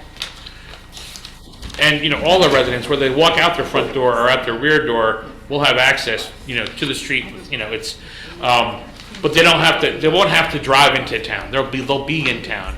Whether they walk down their own driveway or walk down the sidewalk. And again, that's a great conversation for site plan to make sure that we have as much pedestrian access as we can So- from the back to the front. Sorry. The one other thing I would say is, the reason we did it that way is twofold. First of all, we didn't want to change the building because it was a building that Township was already happy with.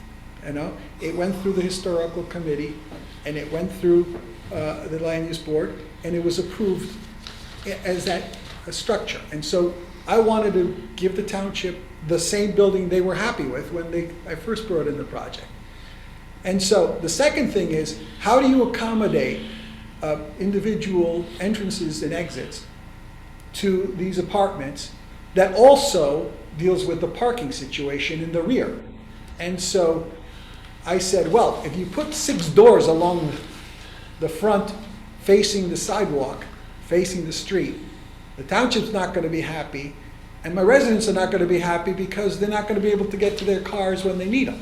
Okay, so by putting them in the back, or most of them in the back, you got the one unit that is accessible from the front. That may be my unit, and the one that's ADA compliant on the side. All the rest of them are in the back intentionally to deal with that dual purpose. The idea of accessing the car and keeping the entranceways out of sight for the rest of the township. Right now, what they're looking at is a beautiful building that fits there, that belongs there. All right, the historical committee will agree with me. That's why they approved it. It looks like, it'll look like it was always there. If I put entrances in the front going towards the sidewalk, it won't work. I understand what you're saying, but I think in terms of planning, how traffic flows dictate how people use it as much as the other way around. And so this seems to me like a building where people will drive into the parking lot, park and walk into their apartment. And if they want to go to Fresh Market, they're going to get back in their car and they're going to drive around the corner and go to Fresh Market. And so I'm not sure that, in my mind, promotes the walkability of the building. If they had to fill their trunk with groceries, maybe. But if they want to go out and grab a bottle of wine, if they want to go to church in the morning, if they want to get their nails done, if they want to pick up the mail, all these kind of functions, 340 days of the year or 330 days of the year. Not last month. So, maybe not January, February, but for the rest of the year, they're going to be able to, it's going to be much easier to walk out and do the convenience, grab the paper, grab a cup of coffee, do those kind of things that you need to do, get your hair done, walk to dinner, walk home from dinner after 3 glasses. So all those kind of things are going to be available to the residents who live in this area. And those are the ones who'll be walking up and down the streets and being here after 5 p.m. Yeah, and you got to keep in mind the size of the building. This is not a huge building, right? No. So it's very simple to make that turn and come around to the front. It's only a few steps. So it's not a tremendous inconvenience for the residents to go walking. I know I'm with I you, would. Anna. I think it's turning its back on the street. Yeah. I have a question. The building to within 13 feet of the street or the property line,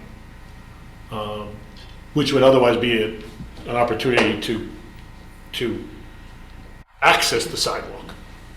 And we're not accessing the sidewalk with the exception of the one apartment upstairs. Yeah. So, yeah.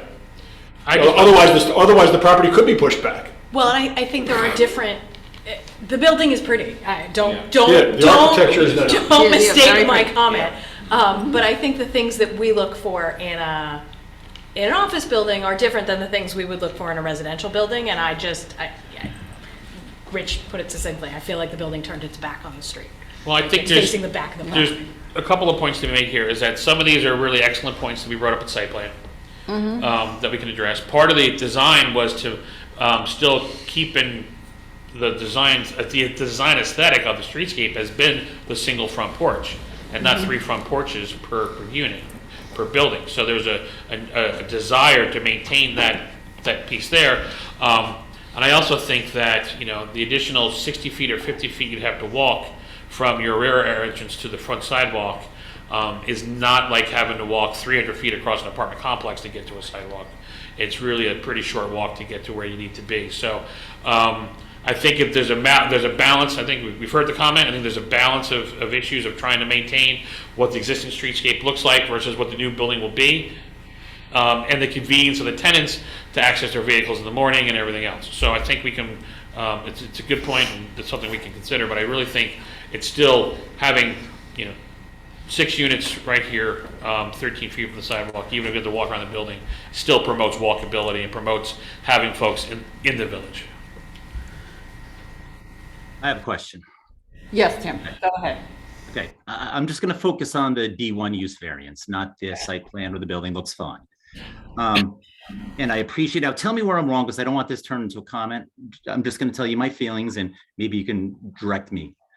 You highlighted some key points in our master plan, very important, that the area is walkable. We want our village centers to be walkable, people, places where to live and play. Walkable, it is currently walkable, whether this project gets approved or not, it's walkable. It's just, where are the places to play? I mean, right now we have the hills, which is walkable. I live up in the hills. I can walk there. There's probably 2,000 people that live in the hills. We have another mixed use building going in that's going to be at least 300 people. We have thousands of people that can walk to this area right now. There really aren't, because there's not enough play. We want mixed use. We want more things to do in that area. But putting up more apartments, that's not satisfying that. And I just have a feeling that as we do that, we're just going to get more. I feel that we've satisfied the live component. It's the play component that we need. That's why I don't understand why you're not thinking more of a mixed use, where you have that play component on the bottom and the live component on top. Well, I think part of the discussion is that we have the live and the work are 2 out of 3 in terms of the design of the building. In terms of the play, that means a lot of different things to a lot of different people. I don't think it's incumbent upon every single property to provide all 3 elements. You want a mix of all of the properties together, providing the mix of all those types of uses. So if you have single use restaurant and single use other types of attractive businesses, there's no live work there. It's just the play part. How are they succeeding or failing in terms of meeting the intention of the zone? So I think you need to look at it both together and how they all interrelate to each other. And I think this on a small scale like this, plus the part of the change in the design here was to provide some patio pavers and other kinds of things, to add the balconies, to add the other kinds of things, to give people access to the fresh air and access to the outside. It's not a cinder block building to kind of just store people. It's an attractive building with some nice amenities to it. And they're going to walk out there. That's not the use variance, though. I understand that part of it. I agree that it's a nice building, but for the use, how does it benefit the town? I think we have more than satisfied this live component. I mean, we are overboard right now. And I just don't understand how jamming 6 rental units in that little area is going to be beneficial to the township. Well, the only thing I wanted to add was, I spoke to my neighbor immediately south of my property, and they had the hardest time doing anything with those properties. And they ended up occupying the one building right next door themselves, because they couldn't get it rented. And then the one next to that is only rented in the residential. So it's, as far as I know, that office space has not been been able to rent. And so it's something that, as a landowner, I'm going to face. And that's why I came up with the concept as a hybrid. Let's go with the, residential units. It's a small project. It's not, this large multi-apartment complex.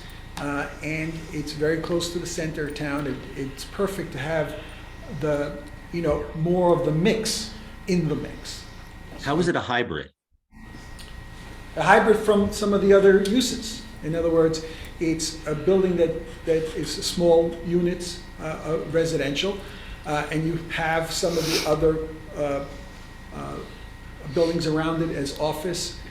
Some have office and residential, like the one 2 doors down from me. And so some are just strictly business, retail or otherwise. And so it adds to the mix.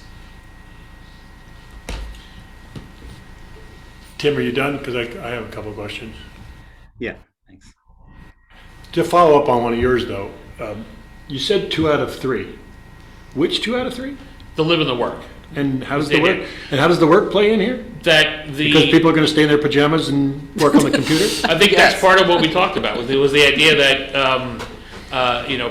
All right, I thought you meant that, but I think the work would be more satisfied if we had some opportunities on the first floor. But I want to kind of. You were very comprehensive in your presentation, by the way, and I kind of get the architecture. I don't think there's too much objection to the quality of the work and thought gone into the design of the building. I even get the argument about preventing any further sprawl and bringing these types of uses, extending this into other areas of the town where maybe we're trying to limit that happening as well. But I go back to the use. We don't have apartment buildings in this town per se until we address these 2 issues that we've resolved in the last 18 months. There was no apartment building until we did Lamington Road. Is it 12 months ago? Or so, yeah. 12 months ago. Yeah. There was no 26 unit per acre imagined until we approved the KRE rezone. And that was a rezone. So to compare this density at 15 units per acre to that project isn't appropriate because we rezoned that parcel in order to get that accomplished. Yep. And to compare this to the senior citizen development across the street I wasn't here at the time, but seems to me met a very targeted kind of use. Seniors exclusively live there.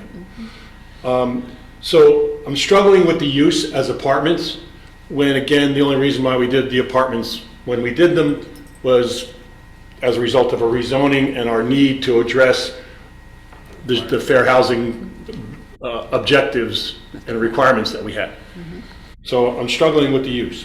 I'm really struggling with the density. You're not talking about 2 duplexes. You're not talking about a quad. You're talking about 6 in less than a half an acre. You're also talking about 6 single bedroom units. So in my mind, we're not necessarily even talking about families. We're talking about singles or couples at the very most.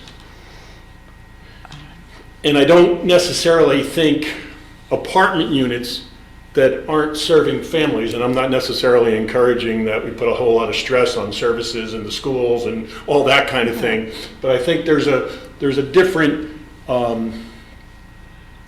there's a different potential benefit as you described the benefit that this may otherwise meet some of the otherwise goals of our master plan. So I think your said that, the community as a whole would benefit from something like this. I don't know that the community of a whole would benefit from it. Certainly some couples who are looking to move into the community would benefit. Certainly some singles who are maybe looking to stay in the community would benefit. But the community as a whole, when we've outlined things like Tim was addressing, the symbiotic relationship between the residential and the retail, we're not addressing the retail and or any kind of commercial purpose there. the walkability, we're already kind of struggling with a little bit. So,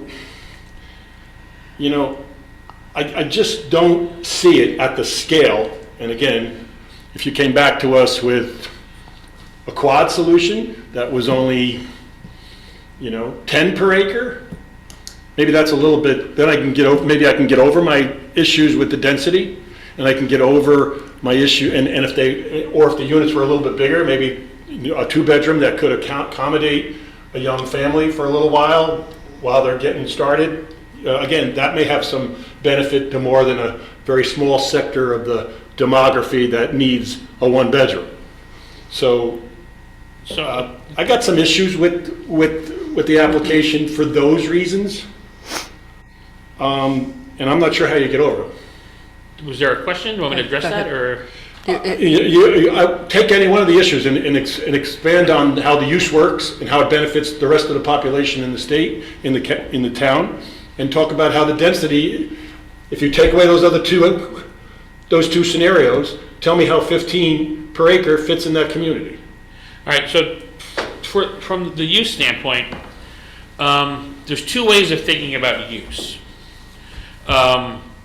And I think what happens is because apartments or multifamily, right, we lump it under the D1 use variance. It's different than seeking a D1 use variance for the gas station in the residential neighborhood, or the convenience store in the residential neighborhood, or for an extractive industry, or for the not permitted use, or so those are, so the need to try and, how do you accommodate either a prohibited use or a commercial and a non-commercial, or reverse that. That's different than what we're talking about here. It's really just about the intensity. It's the same use, a single-family home versus an apartment versus a duplex. It's still people getting up in the morning, taking a shower, going to work, coming back, living their lives.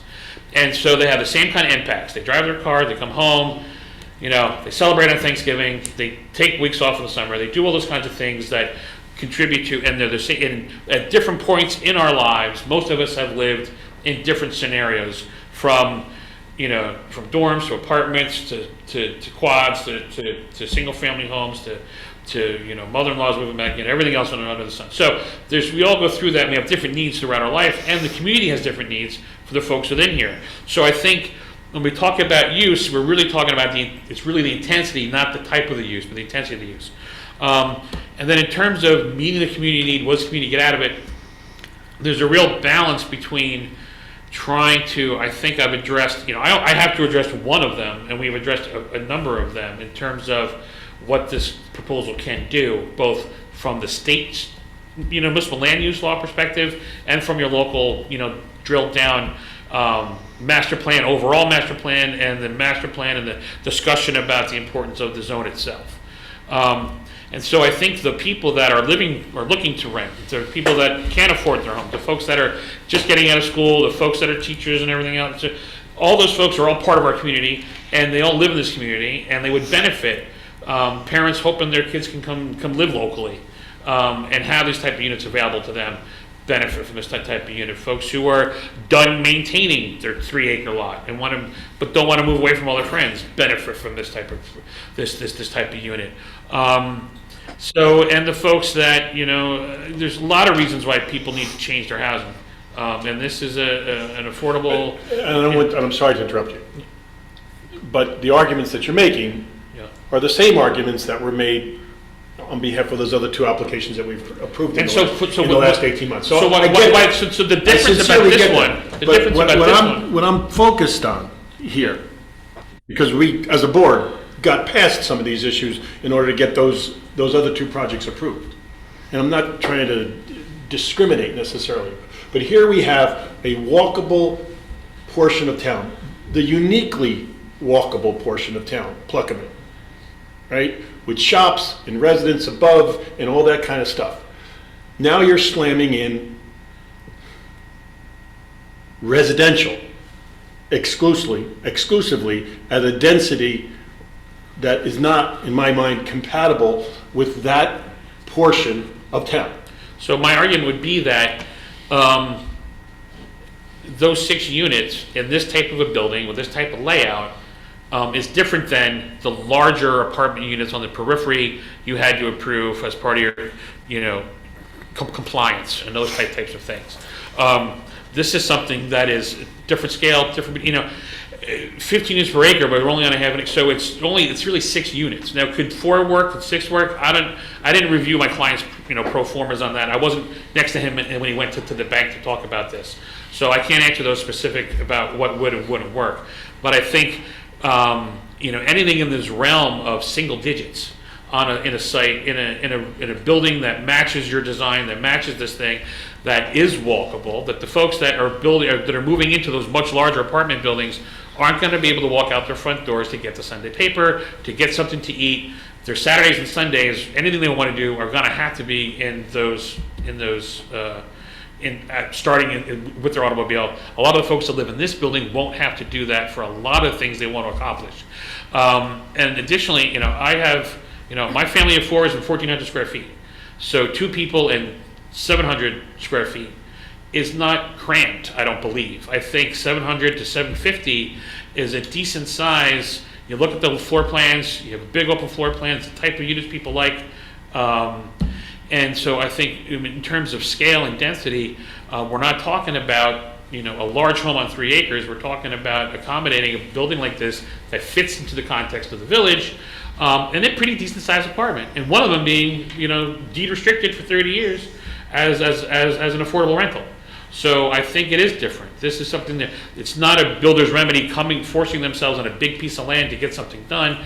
This is someone who's been here before, tried to make one project work, is coming back to make another project work at a pretty small scale, that fits inside the building pretty well at a decent sized unit size. And if 10 years from now it turns out that office is back and he wants to do live work, those kind of things, the interior structural changes aren't going to be that great, where he can kind of make some changes internally to make that work. So I don't think you're precluding this site from ever being a mixed-use development. I think because of the nature of the design of the building, the interior floor plan, this could, if the market changes and there's a need for this kind of stuff, the applicant can decide, when this apartment's done being rented, I'm going to turn it into an office for the guy above who wants to have his office and his apartment upstairs and the office downstairs. And that's something that would come in for a zoning permit for the change of use, that would be permitted in the zone. I don't know, maybe with a multifamily you'd have to come back for a use variance, but you'd like that use variance a lot more than you seem to like this one. Talk about Can I the just symbiotic interject? relation. I think we're having a disconnect here, because I think what I'm hearing from the board is a concern for a missed opportunity in a key area of Pluckerman. Yes. That where the intent is, yes, mixed use and bringing, everybody down and a walkable community, but more to Tim's earlier point, that the intent of the district is really, I think he used the term play, but it was really a review of what are the after 5 businesses that could promote anybody from the new developments and from the existing residential uses to come into Pluckerman and be there at nighttime. And that's not just restaurants, but that's, smaller coffee shops, art galleries, more of a cultural scene. And in this particular spot, it is a very developable and unique area. Are we missing that opportunity for that type of use? By converting this to just straight- 100%. Yes, And I think part of our thought with respect to the rezoning at Bed 1 and the 150 units there, that those 150 units and the 300 some odd residents that may ultimately live there will continue, what's the word I'm looking for? Would support further retail development in the Pluckerman Village. Absolutely. So yes, it is a missed opportunity. And what I was going to follow up with was that he referenced, I guess it was in the, Tim, you're intimately familiar, the master plan review, right? When we talk about the symbiotic relationship between resi and retail and resi and restaurants, particularly named in the review, I think, of 18, right? Mm-hmm. I think that symbiotic relationship between those activities is, again, a missed opportunity. So if I could address this missed opportunity concept, twice a month I sit on that side of the dais, for a board. And we hear these types of applications for different types of things. And quite honestly, part of the board's decision is this site has been vacant. This site has not produced what was intended. This site has not met the vision. The master plan goals and visions are important. They set your direction.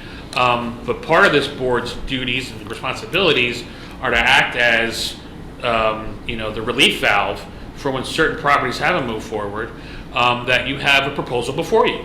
And you have a proposal before you that works, that makes sense, that will fit in with the community, will meet some of your goals and objectives, all of them, maybe not all of them, but some of them, most of them.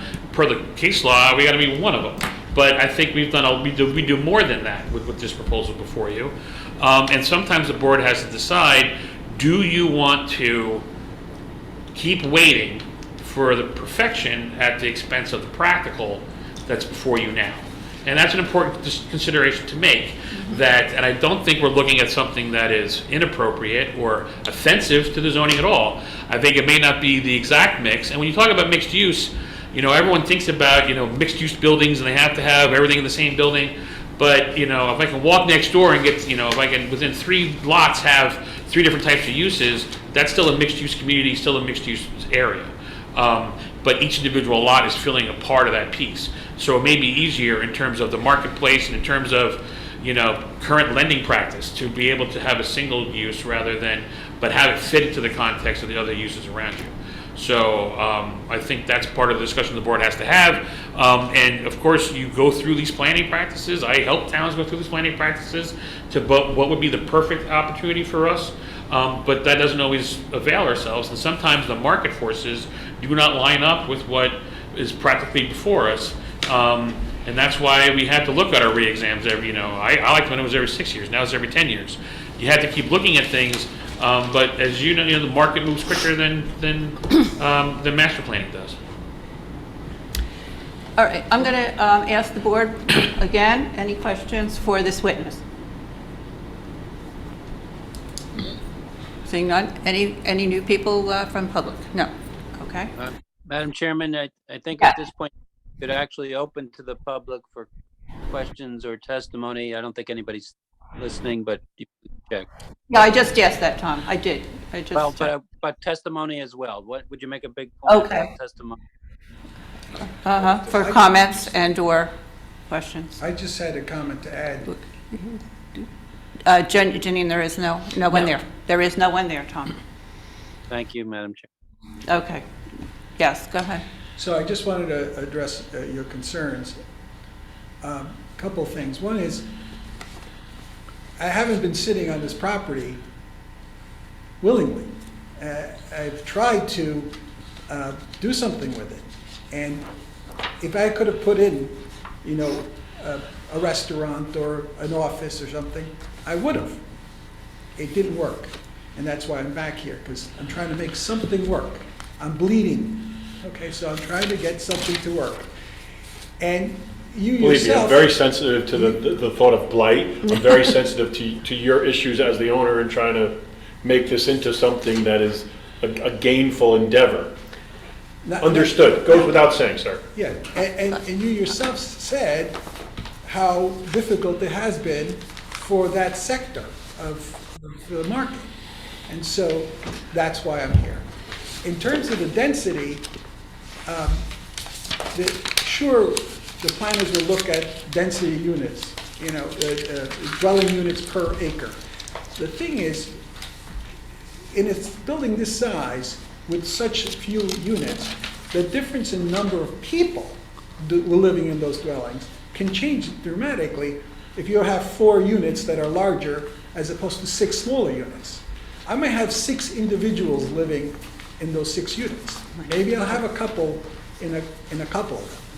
But for the most part, I think I'll have less people living in those 6 units than in 4 larger units.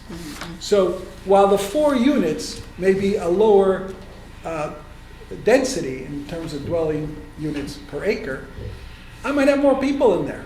So, it's a balance. The 6 units will make it financially feasible. 4 units I don't think it can do it. I don't know, I don't, that argument's falling flat at me, because I've already done the math. All right? So, Well, that's- 4,400 square feet at $24 a square foot versus what a market rental's gonna be? No. I'm not sure I understand what you're saying. I don't, we're not here to discuss the economics of No. your Right. proposal, but, Yeah. okay. Okay, I think the board needs to deliberate, and I would ask you to, Madam Chairman, I'm sorry, but Tom again, because a witness spoke, we technically should open again to the okay. public for questions, comments, and I don't think anybody's here, but let's just do it. Okay, I'll ask the board again if you have any questions again for the witness. And Or we'll- testimony. Or, testimony. Janine, no one in the public, so we'll close it to the public. And again, I would like to open it up to the board for discussion. If anyone would like to voice an opinion. I have a couple comments here. Okay, George? Remember when we were working on the project up there on up north side of town, I expected some of the community maybe to come out and voice their displeasure with all these apartments. And I had the opposite happen. I had friends come up to me saying, gosh, George, maybe my kids will move back to town, or my folks are getting older. So I don't have a problem with the apartments, and certainly nobody is here complaining about it from the town. And I do think that the 1-bedroom unit mix is great. I probably rent at least 120 apartments a year, 100 in Somerset County. So I see a lot of need for this. I think it's good for the local employers to have a housing option, potentially for folks. I think it's a good rateable for the town. And I don't think we should be afraid of 20 more apartment buildings being built in Pluckerman. I don't think we should be afraid of that. So I like it. Anyone else? I like it at 4 units and some retail. That's what I would like to see. It's not my project, I'm not developing it. It certainly has some merit, but I have an issue with the density primarily, and I agree with the assessment about a missed opportunity to mix the uses and create something that is a little bit more, adds some more vitality to the streetscape in Pluckerman. I just wanted to associate myself with Tim's comments about the purpose and having other, uses that would attract people to the town as opposed to having, more apartments there. Okay. Anyone else from the board? No, there's not a lot of business owners right now breaking the doors down to get into Bedminster, or to a lot of places around. The smaller retail storefronts, they're tough. They're tough to rent right now. George, let me ask you, because you're, a little bit more on you have a little better understanding, obviously, of the residential stuff than maybe most of us do here. No, I don't agree with that. I'm mainly commercial. But let me ask you specifically, because I'm curious why you're not as concerned about the density. Don't you well, let me put it a different way. Do you think that the 150 units at Bed 1 is going to enhance retail development, keep it the same, or is it going to continue to trend the way it has been?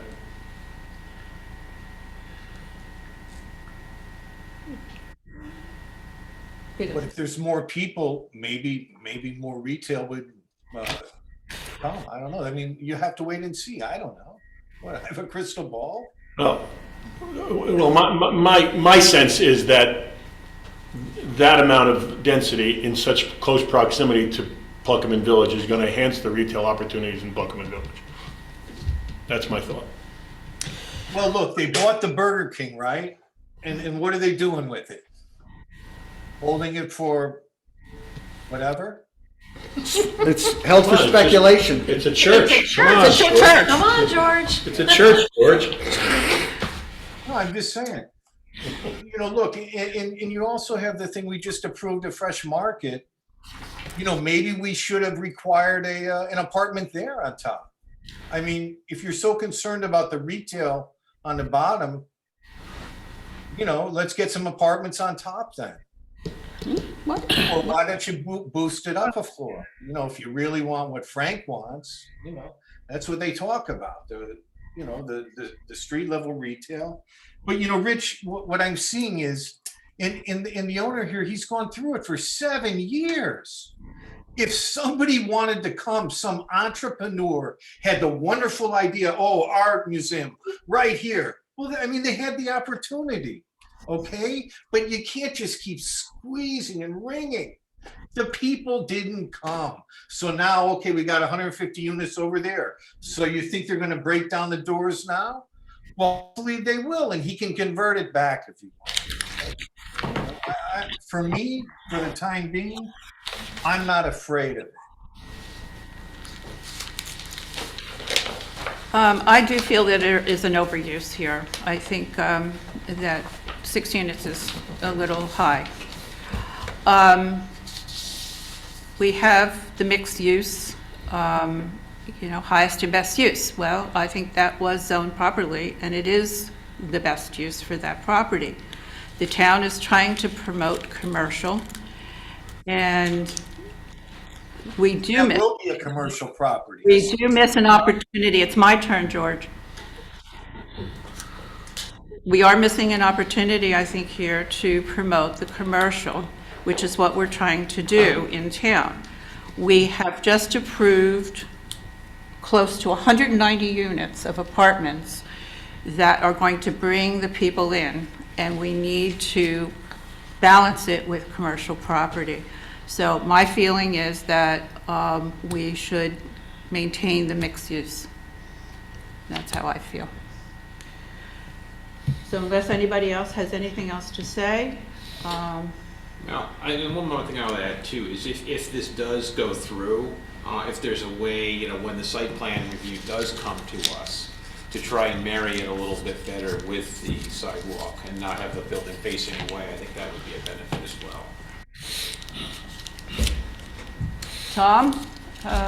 So it sounds like it's a motion to deny the proposed 6 dwelling unit multifamily building use variance.